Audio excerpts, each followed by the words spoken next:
The iLLUMINATE study is another exciting data set that was recently presented and then published. This was a randomized phase 3 study of ibrutinib with the CD20 antibody obinutuzumab versus the chlorambucil obinutuzumab regimen for frontline CLL. What was interesting about this study is that it was fairly enriched for higher risk CLL patients, in particular those with deletion 17p, deletion 11q, and also unmutated IGHV. So as expected, the ibrutinib obinutuzumab arm looked significantly superior to the chlorambucil obinutuzumab arm with a marked progression-free survival benefit. But what I thought was particularly interesting about the iLLUMINATE study is that the patients with the higher risk markers, especially those 11q patients and 17p patients, tended to do better than we might expect for patients on ibrutinib monotherapy. Overall in the study, there was about a 40% rate of complete remission, which is higher than we might expect with ibrutinib as monotherapy.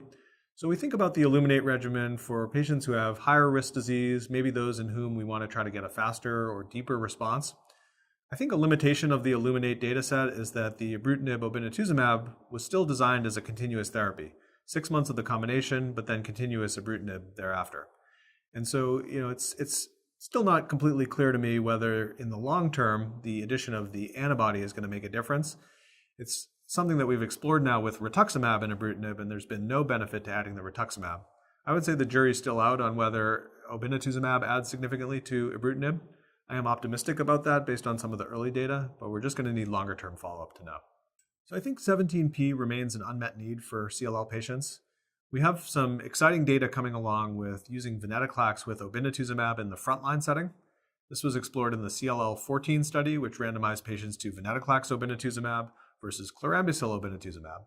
And we heard in the fall from a press release that this is a positive study showing a significant benefit in PFS for the venetoclax-based regimen.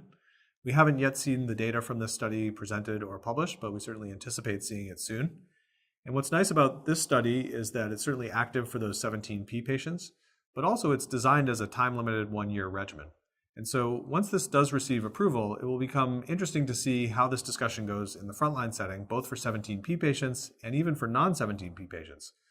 It's good to have these options. We'll have ibrutinib still as a great option for frontline therapy, but we'll also have venetoclax with obinutuzumab. And I think it's going to be an interesting discussion with patients to see if they prefer a single agent, oral agent that's got long-term follow-up and very good efficacy, versus the time-limited regimen of venetoclax with obinutuzumab, which does require some infusions, but has the promise of being time-limited, and therefore patients wouldn't need to stay on continuous therapy.